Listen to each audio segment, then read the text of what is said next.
সাল্লাল্লাহু আলাইহি সাল্লাম দুনিয়া থাকতে প্রতিদিন উম্মতের জন্য কাঁদছেন কিনা? যেদিন দুনিয়া থেকে যাচ্ছিলেন সেদিন ফিকির করছে কিনা? যেদিন কবর থেকে উঠবেন সেদিন ফিকির করছে কিনা?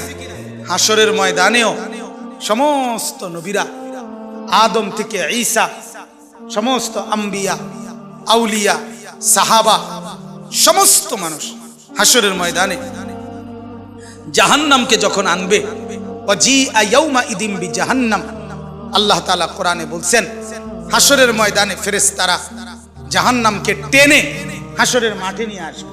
এই যে এখানে যেরকম আমরা বসছি, মনে করেন এখানে আনছে, আইনা দাঁড় করাইছে, ঠিক এরকম টেনে আনবে।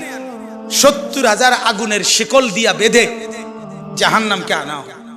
70,000 আগুনের শিকল, এক একটা শিকলের মধ্যে 70,000 আংটা, ওই যে কড়া শিকল বানায় কি দিয়া? কড়া একটা একটা লাগাইয়া না, এক একটা শিকলে 70,000 কড়া, এক একটা কড়া 70,000 ফেরেশতা ধরবে। এবার কত কোটি আপনি গণেন, আমার সময় নাই। কোটি কোটি ফেরেশতা টেনে আনবে, আর জাহান্নাম তার একটা বিকট চিৎকার দিবে। এক চিৎকারে পুরা হাসরের ময়দানের সবাই চিৎকার দিয়া উঠবে, ইয়া রব্বি নাফসি নাফসি, আল্লাহ আমাকে মাফ করেন, আমাকে মাফ করেন, আমাকে মাফ করেন, আমাকে মাফ করেন, আমাকে মাফ করেন।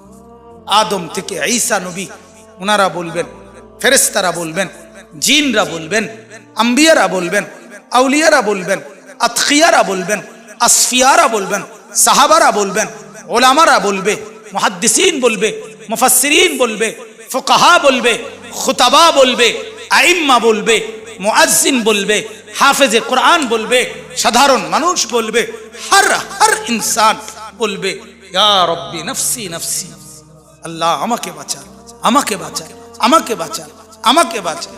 সবাই বলবে এক কথা। সবাই হঠাৎ করে শুনবে কে যেন একজন কোথাও বলতেছে, কোন এক পাশে দিয়া শোনা যাইতেছে একটা আওয়াজ, ইয়া রব্বি উম্মতি উম্মতি, আয় আল্লাহ আমার উম্মতকে বাঁচান, আমার উম্মতকে বাঁচান, আমার উম্মতকে বাঁচান।